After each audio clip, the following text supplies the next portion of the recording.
पण आता सुनाच्या झाल्या सासा, सासाच्या झाल्या सुना, मग ही एवढी मोठी अवघड गोष्ट मी सांगू कुणा. म्हणून म्हणायचं आहे आसा लेकीचा जन्म. नवले साहेब लक्षपूर्वक ऐकावं. आसा लेकीचा जन्म ओल्या गाजराचा वाफा.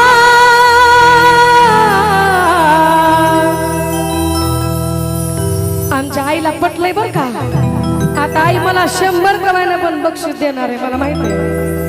आसा लेकीचा जन्म